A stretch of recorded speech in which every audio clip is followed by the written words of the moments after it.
শহীদ কারা? কোরআন আমাদেরকে জানিয়েছে আনা আমাল্লাহু আলাইহিম মিনান নাবিয়িন ওয়াস সিদ্দিকিন ওয়াশ শুহাদা ওয়াস সালিহিন। শহীদ দুই প্রকার, একটা হচ্ছে শাহিদুদ দুনিয়া ওয়াল আখিরা, আর একটা হচ্ছে শাহিদুল আখিরা। তারা ছাড়া কি আর কেউ শহীদ হতে পারবে? আসসালামু আলাইকুম ওয়া রাহমাতুল্লাহি ওয়া বারাকাতুহু। নাহমাদুহু ওয়া নুসাল্লি আলা রাসূলিল কারীম। আম্মা বা'দু ফাআউযু বিল্লাহি মিনাশ শাইতানির রাজীম। বিসমিল্লাহির রহমানির রহিম। শহীদ কারা? ইদানিং অনেকের মৃত্যুর পর তাদেরকে শহীদ বলে আখ্যা দেয়া হয়। ব্যাপারটি কতটুকু সঠিক বলবেন কি? প্রিয় ভাই, রাসেলের উত্তরে আমরা বলতে চাই যে এ পৃথিবীতে আল্লাহর দ্বীনকে বাস্তবায়ন করতে যে অথবা বিজয়ী করতে যে কাফেরদের বিরুদ্ধে সশস্ত্র সংগ্রামে যে মুমিন ব্যক্তি নিহত হয় তাকে শহীদ বলে।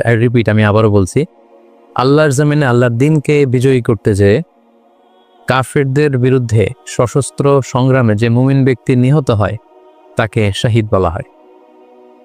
সহিহ বুখারীর বর্ণনায় এসছে যে সাহাবারা আল্লাহ রাসূল সাল্লাল্লাহু আলাইহি সাল্লামকে জিজ্ঞেস করেছিলেন যে, হে আল্লাহ রাসূল, কারা আল্লাহর রাস্তায় জিহাদ করছে এটা আমরা কিভাবে বুঝবো?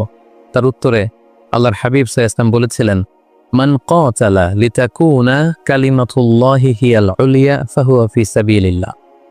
যে ব্যক্তি আল্লাহর দ্বীনকে, আল্লাহর বিধানকে কিংবা আল্লাহর আইনকে বাস্তবায়নের জন্য, আল্লাহর দ্বীনকে বিজয়ের জন্য যে সংগ্রাম করে যাচ্ছে সেই আল্লাহর রাস্তায় আছে। আর সে আল্লাহর রাস্তায় থাকা অবস্থায় যদি কেউ মৃত্যুবরণ করে বা নিহত হয় তাকে ইসলাম শহীদ বলে ঘোষণা করেছে। তবে সেক্ষেত্রে একটি শর্ত রয়েছে, সেটি হচ্ছে দুনা গারাদিন মিন আগরাদিদ দুনিয়া। দুনিয়ার কোনো কারণে, দুনিয়ার কোনো লোভে পড়ে, দুনিয়ার কোনো স্বার্থের জন্য যদি কেউ আল্লাহ রাস্তায় জিহাদ করে মৃত্যুবরণও করে, সে শহীদের কোনো মর্যাদা বাদাম আল্লাহ তাআলার কাছে নেই। কারণ আমরা হাদিস থেকে জেনেছি অনেক শহীদ কিয়ামতের ময়দানে আল্লাহ তাআলা তাদেরকে জাহান্নামে ফেলে দিবেন। আল্লাহ বলবেন যে তুমি তো দুনিয়াতে জিহাদ করেছিলে, যে মানুষ তোমাকে বীর বলবে, মানুষ তোমাকে সাহসী বলে ঘোষণা দিবে, বাহবা পাওয়ার জন্য তুমি জিহাদে অংশগ্রহণ করেছিলে এবং সেখানে নিহত হয়েছ। তো তুমি নিহত হওয়ার পরে মানুষ তো তোমাকে বীর বলেছে, বাহবা দিয়েছে, সাবাস বলেছে, যে কারণে তুমি এই জিহাদে অংশগ্রহণ করেছো সেটা দুনিয়াতেই তুমি পেয়েছো। তো আমার কাছে তুমি কি চাও? আমার কাছে তোমার জন্য কিছু নেই। Go to the hell fire, জাহান্নামে যাও। তাকে আল্লাহ তাআলা উপর করে জাহান্নামে নিক্ষেপ করবেন। তো এজন্য শর্ত হচ্ছে যে দুনিয়ার কোনো স্বার্থে নয়, শুধুমাত্র কেবলমাত্র আল্লাহর দ্বীনকে আল্লাহর জমিনে বিজয়ী করার জন্য যদি কেউ সশস্ত্র সংগ্রামে নিহত হয় তাদেরকে শহীদ বলা হয়। এখন প্রশ্ন হচ্ছে, যারা কাফেরদের বিরুদ্ধে জিহাদ করতে যে যুদ্ধে নিহত হলো তারা শহীদ, তারা ছাড়া কি আর কেউ শহীদ হতে পারবে না? এ প্রসঙ্গে আমরা বলবো যে বেসিকলি ইসলামী শরিয়াতে শহীদ দুই ধরনের। ইবনু হাজার আল আসকালানি উনিও শাহাদাতের প্রকারভেদ করতে যেয়ে বলেছেন যে শহীদ দুই প্রকার, একটা হচ্ছে শাহিদুদ দুনিয়া ওয়াল আখিরা, যেটা আমরা বলেছি যারা আল্লাহর রাস্তায় নিহত হয়েছে তারা, আর একটা হচ্ছে শাহিদুল আখিরা, যারা দুনিয়াতে আল্লাহর রাস্তায় নিহত হয়নি কিন্তু পরকালে তারা শাহাদাতের মর্যাদা লাভে ধন্য হবে। প্রথম প্রকার হচ্ছে শাহিদুদ দুনিয়া ওয়াল আখিরা, যেটাকে আমরা বলি শাহাদাতে হাকিকি, মানে প্রকৃত শহীদ। এরাই হচ্ছে মূলত শহীদ। এদেরকে আল্লাহ তাআলা মৃত বলতে নিষেধ করেছেন। আল্লাহ তাআলা বলেছেন, ওয়ালা তাকুলু লিমান ইউকতালু ফি সাবিলিল্লাহি আমওয়াত বাল আহইয়া ওয়ালাকিন লা তাশউরুন। যারা আল্লাহর রাস্তায় জীবন দিয়ে নিহত হয়েছে তাদেরকে তোমরা মৃত বলো না, বরং তারা জীবিত। অন্য এক আয়াতে এসেছে বাল আহিয়াউন ইনদা রাব্বিহিম ইউরযাকুন, তারা জীবিত এবং আল্লাহর কাছে তারা রিজিক প্রাপ্ত, আল্লাহ তাআলার পক্ষ থেকে তারা রিজিক প্রাপ্ত। তাদের মর্যাদা আল্লাহ তাআলার কাছে এত বেশি যে তাদেরকে নিহত হওয়ার পরে কোনো জানাজার আগে গোসল দিতে হয় না, তাদের রক্তাক্ত দেহটাকেই সরাসরি জানাজার পরে দাফন করে দিতে হয়, কেননা সেই ঝরঝরে রক্ত নিয়ে তারা সেদিন কিয়ামতের দিবসে আল্লাহ তাআলার দরবারে তারা হাজির হয়ে যাবে। এবং আমরা যদি কোরআনের দিকে তাকাই, কোরআন আমাদেরকে জানিয়েছে আনা আমাল্লাহু আলাইহিম মিনান নাবিয়িন ওয়াস সিদ্দিকিন ওয়াশ শুহাদা ওয়াস সালিহিন, মানে সবচেয়ে শ্রেষ্ঠ তাবাকা বা দারাজা হচ্ছে নবীদের দারাজা, নবীদের পরে হচ্ছে সিদ্দিকিনদের দারাজা, এবং সিদ্দিকিনদের পরেই যাদের মর্যাদা আল্লাহ তাআলার কাছে সবচেয়ে বেশি তারা হচ্ছে শুহাদা। এজন্য প্রতিটি মুমিনের জীবনের আকাঙ্ক্ষা বা তামান্না থাকা উচিত তারা যেন শাহাদাতের মৃত্যু আল্লাহ তাআলার কাছে কামনা করে। এবং আমরা যদি সাহাবাদের জীবনের দিকে তাকাই তাহলে দেখবো ওনারা সবসময় আল্লাহ তাআলার কাছে শাহাদাতের মৃত্যু কামনা করতেন। সাইয়েদনা ওমর ফারুক রাদিয়াল্লাহু তাআলা আনহু আল্লাহ তাআলার কাছে সবসময় শাহাদাতের মৃত্যু চাইতেন। সহিহ বুখারীর বর্ণনায় এসেছে ওমর ফারুক রাদিয়াল্লাহু তাআলা আনহু দোয়া করতেন আর বলতেন, আল্লাহুম্মা রযুকনি শাহাদাতান ফি সাবিলিক ওয়াজআল মাউতি ফি বালাদি রাসূলিক। মানে হে আল্লাহ, আপনি আমাকে শাহাদাতের মৃত্যু নসিব করুন এবং আপনার প্রিয় হাবিবের এই শহর মদিনা শহরে আমার মৃত্যু আপনি নসিব করুন। এবং আমরা যদি ওমর ফারুকের জীবনের দিকে তাকাই তাহলে আমরা দেখব যে উনি শহীদী মৃত্যু লাভ করেছিলেন। একজন অ্যাসাসিনেটরের মাধ্যমে আত্মাইর আঘাতে তিনি শহীদ হয়েছিলেন এবং আল্লাহ রাসূল সাল্লাল্লাহু আলাইহি ওয়াসাল্লামের পাশে আবু বকর রাদিয়াল্লাহু তাআলা আনহু কবর, তার পাশেই কিন্তু ওমর ফারুকের কবর। তার মানে মদিনাতেই তিনি আল্লাহ রাসূল সাল্লাল্লাহু আলাইহি ওয়াসাল্লামের পাশে মৃত্যুবরণের পরে শোয়ার সৌভাগ্য তিনি অর্জন করেছেন। তাহলে এই আলোচনা থেকে আমরা বুঝলাম যে প্রকৃত শহীদ হচ্ছে যারা আল্লাহর রাস্তায় নিহত হয় এবং এর মর্যাদা আল্লাহ তাআলার কাছে অনেক বেশি। কিন্তু এই শাহাদাতে হাকিকি বা প্রকৃত শহীদ ছাড়াও আরো অনেক মৃত ব্যক্তিকে আল্লাহ রাসূল সাল্লাল্লাহু আলাইহি ওয়াসাল্লাম শহীদী মৃত্যুর সুসংবাদ দিয়েছেন। তারা জেহাদে অংশগ্রহণ করেনি, তারা কাফিরদের আঘাতে নিহত হয়নি, তারা প্রকৃত শহীদ নয়, কিন্তু কিয়ামতের দিন তারা শাহাদাতের মর্যাদা লাভ করবে। তারা কারা? এ ব্যাপারে আমরা সহিহ মুসলিমের একটি হাদিস এখানে উল্লেখ করতে চাই, যেখানে আল্লাহ রাসূল সাল্লাল্লাহু আলাইহি ওয়াসাল্লাম সাহাবাদেরকে জিজ্ঞেস করেছেন, মা তাউদ্দুনা শাহিদা ফীকুম, ওহে সাহাবারা তোমরা কাদেরকে শহীদ বলে মনে করো? সাহাবারা বললেন, যারা আল্লাহর রাস্তায় নিহত হয় তারা শহীদ।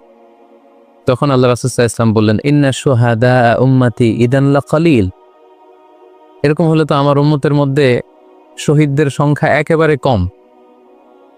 যারা জেহাদের সুযোগ পাবে না, জেহাদের ময়দানে কাফিরদের বিরুদ্ধে সশস্ত্র সংগ্রাম করে যারা নিহত হওয়ার সুযোগ পাবে না, তাহলে তো তারা শহীদ হতে পারবে না। সাহাবারা এই কথা শুনে বললেন, ইয়া রাসূলুল্লাহ, তাহলে কারা শহীদ আপনি বলেন।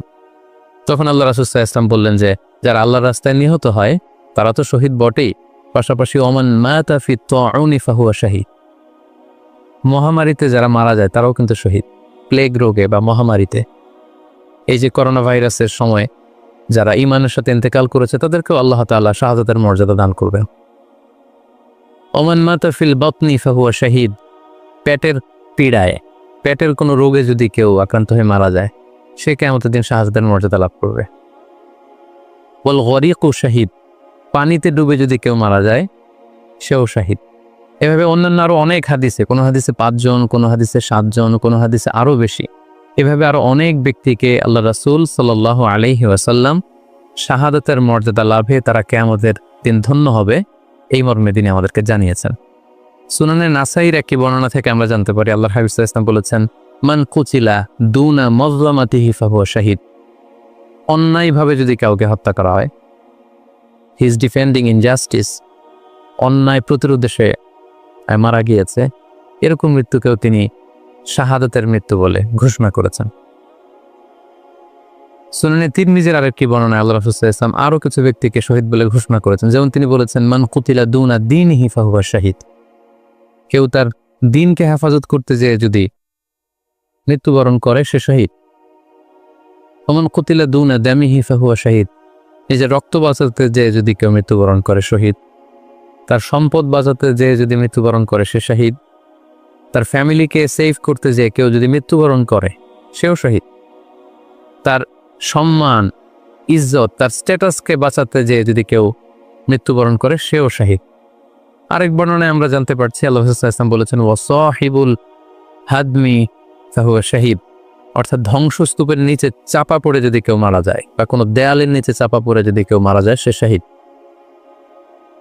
ওয়াসাহিবু যাতিল জানবি শাহীদ, অর্থাৎ ফুসফুসের কোনো রোগে, লেটস সে লাং ক্যান্সারে যদি কেউ মারা যায়, ফুসফুসের কোনো ভয়ানক রোগে যদি কেউ মারা যায় সে শহীদ, শহীদের মর্যাদা পাবে।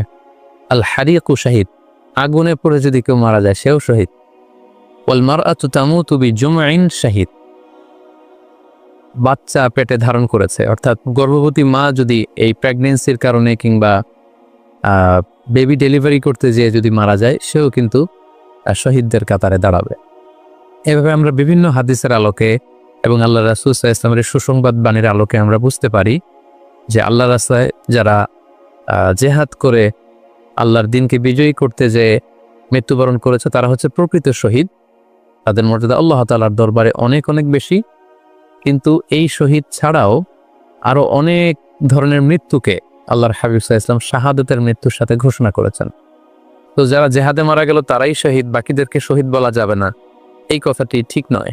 বরং আল্লাহ রাসূল সাল্লাল্লাহু আলাইহি ওয়াসাল্লাম নিজেই চেয়েছেন, তিনি বলেছেন যে তোমরা যদি শুধু এই এক শ্রেণীকে শহীদ বলো তাহলে তো আমার উম্মতের মধ্যে শহীদের সংখ্যা একেবারে কম। আর আমি চাই আমার উম্মতের মধ্যে থেকে অনেক সংখ্যক লোক এই শাহাদাতের দরজা, এই মর্তবা, এই মর্যাদা লাভ করে ধন্য হোক। তাই আমরা যে কেউ একটি বর্ণনার কথা বললাম, এছাড়াও আরো অনেকগুলো বর্ণনা আছে। এই ধরনের মৃত্যু যারা বরণ করেছে, লেটসে পানিতে ডুবে, আগুনে পুড়ে, পেটের পীড়ায়, নিজের সম্পদ বাঁচাতে যে, অন্যায়ের প্রতিরোধ করতে যে, সন্তান ভূমিষ্ঠ করতে যে, এরকম যত ধরনের মৃত্যু রয়েছে, এ ধরনের মৃত্যুকে আল্লাহ রাসূল সাল্লাল্লাহু আলাইহি ওয়াসাল্লাম শহীদি মৃত্যু বলেছেন। এবং কিয়ামত দিবসে এই সমস্ত লোকেরাও তারা শাহাদাতের মর্যাদা লাভে ধন্য হবে ইনশাআল্লাহ। আশা করি